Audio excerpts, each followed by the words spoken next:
কোথায় যাবেন বাড়ি কোথায়?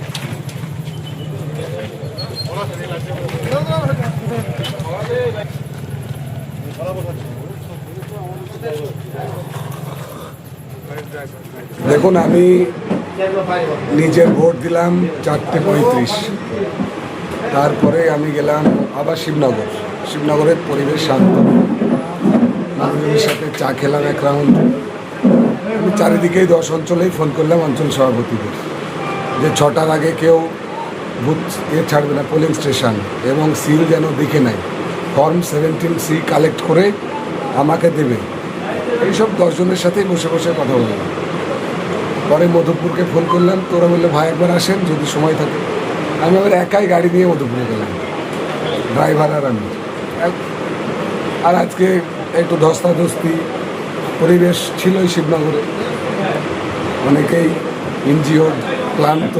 আমি আর কাউকে ডাকলাম না, নিজেই গেলাম। দোকানে আমি গাড়ি থেকে নামলাম কর্মীদের মাঝে ক্লাব পাড়া মোড়ে, ওদের সাথে ঠান্ডা খেলাম, বাচ্চাদের সাথে ওদেরকেও চকলেট খাওয়ালাম। দিয়ে বলে ভাই হাঁটতে হাঁটতে চলেন কান্দিপাড়া উঠবে। চলো, মানে ওই যে আলোর বার্তা বলে এক শেরফুল চালায়, আলোর বার্তা একটা ইউটিউবার নতুন হয়েছে। তো আমি এই ভোট পর্বে দেখলাম যাকেই সে ইন্টারভিউ করে কোন পার্টিকে ভোট দেবেন, তো সবাই এজিয়ে উপি। তো আমরা তাদের তো মোটিভ বুঝি, এবং সে কোন ঘরানা সেটাও জানি। তো আমি 3 দিন আগে মধুপুর মোড়ে ওকে বললাম হাসতে হাসতে যে তোমার আলোর বার্তা আমাদের একটাও ভোটার খুঁজে পাই না নাকি যে আমাদেরকে ভোট দেবে বলে। তো সেই সব রাগ বোধহয় তার ছিল। আমিও আজকেও হাসতে হাসতেও বসেছিল বাচ্চায়। আমি বললাম আলোর বার্তা 4 তারিখে তোমাকে বাইট দেবো, শুধু এইটুকুন কথা। তারপর আমি দিব্যি গেছি, আবারও কর্মীদের সাথে বসে আছি। হঠাৎ আমাকে 10 মিনিট পরে বলছে যে ভাই ওইখানে কি বসে আছেন, ওরা সব বোম গুলে নিয়ে এরকম চড়াও হবে, হ্যাঁ ছাদের উপরে ইট তুলছে, অ্যাসিড মারবে, এইসব হচ্ছে। তো আমি তার তবুও বসে থাকলাম, ওদের সাথে ওরা দই খাওয়ালো, চা খেলাম। তারপরে আবার পুলিশও গেল। ইতিমধ্যে শুনছি যে রাকিব মণ্ডল, তার নামে আমরা অভিযোগ আগেও করেছিলাম, ওই পাড়ার ভোটারদেরকেও শাসাচ্ছিল। তো পুলিশ ওকে বলেছিল যে ট্রামুল গঙ্গার হিসাবে তোলেন। আর একটা হচ্ছে মুবারক, শেরফুলের বড় বেটা। তো সবাই আমাদের পরিচিত। তো সে তো নাকি বাপের ওইসব কথা শুনে ওর বাপ বলেছে ওরে যে আমাকে হাবিব তামাশা করে গেল বা কিছু বিদ্রুপ করল। ও সাথে সাথে আর্মস নিয়ে 5-6 রাউন্ড গুলি করেছে, এবং একটা বম চার্জও হয়েছে ওই পাড়ায়। আমি বসেই আছি পাশে, 1-2 মিনিটের হাঁটা পথ। তো আমাদের কর্মীরা বলল ভাই আপনারা যাবেন না, আমরা এখানে সবাই আছি। থাকলাম, পুলিশ গেল। উত্তেজনা সেইভাবে হয়নি, তার কারণ আমি আমাদের কর্মীদেরকে যেতে দিইনি। ওরা একতরফা লাফালাফি তর্জন গর্জন। এবার পুলিশি নিরাপত্তার বেষ্টনীতে তারা মনে করেছে হয়তো খারাপ কিছু হতে পারে, তারা এই বাড়ি অবধি আমাকে পৌঁছে দিয়েছেন আমাদের থানার ওসি। তো এখন একটা জ্বালা তো আছেই, প্রত্যাশা অনেক ছিল হুমায়ুনকে জেতাবে। হুমায়ুনকে আমরা মধুপুরে একদিন গো ব্যাকও দিই হুমায়ুনের র্যালিতে 21 তারিখে। সেই র্যালিরও পারমিশন ছিল না। আমি ওখানে গিয়ে ওকে আজকে গো ব্যাক দিয়েছিলাম। ওই দিন থেকে ওদের মাথা খারাপ হয়ে আছে। আজকে আবার ঠিকিয়েছি। স্বাভাবিকভাবে হুমায়ুনের কর্মীরা, তাদের নেতা, তাদেরকে আমরা হেনস্থা করছি, ঠেকাচ্ছি, বিশৃঙ্খলা করার সুযোগ দিইনি, ভোট লুটের সুযোগ দিইনি, এইসব তাদেরও মাথা খারাপ। তো তারই এটা বহিঃপ্রকাশ যে হাবিব একটা দলের নেতৃত্ব দিচ্ছে। হ্যাঁ, তাদের সাথেও পাড়ায় পেয়েছি, এখন বদলা নিতে হবে। বদলার মনোভাব তাদের থাক, আমরা ঠিক আমাদের মতন নওদা ব্লক তৃণমূল কংগ্রেস, আমরা জানি কোন রাস্তায় হাঁটলে নওদায় শান্তি থাকবে।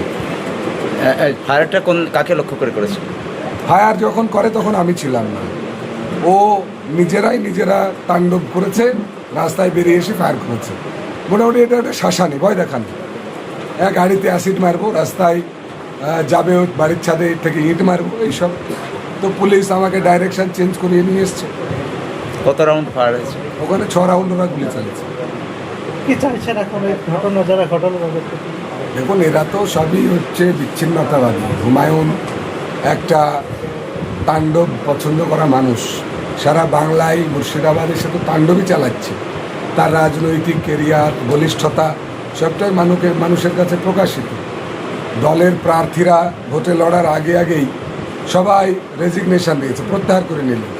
জেলা সভাপতি, রাজ্য সভাপতি, অঞ্চলের সভাপতি, ব্লক সভাপতি পদত্যাগ করছে। তো কাজেই সে তো বিভ্রান্ত হবেই।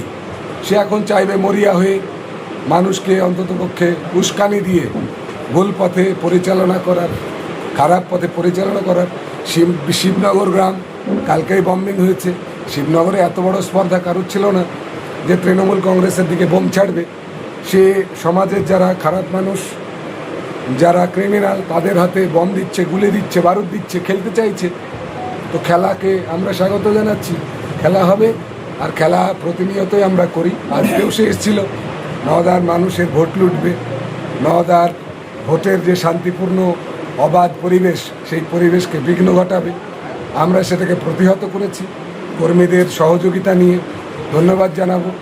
তবে আমার মনে হয় নির্বাচন কমিশন, সে তো বিজেপির হয়ে কাজ করছে সবাই জানে, পুলিশি সহযোগিতা বা পুলিশি তৎপরতা অনেক গুণে বেশি হওয়া উচিত ছিল। শিবনগরে যাদেরকে আমরা আগের দিনেও আমাদের কর্মীদের পেটালো, এফআইআর করলাম যাদের নামে, আজকে হুমায়ুনের গাড়িতে তারা ঘুরছে।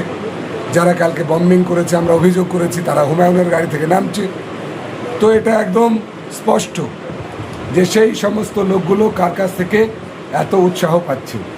শিবনগরে নিশ্চয়ই হুমায়ুনকে কম পাওয়া যাবে, হাবিব বেশি বেশি থাকবে।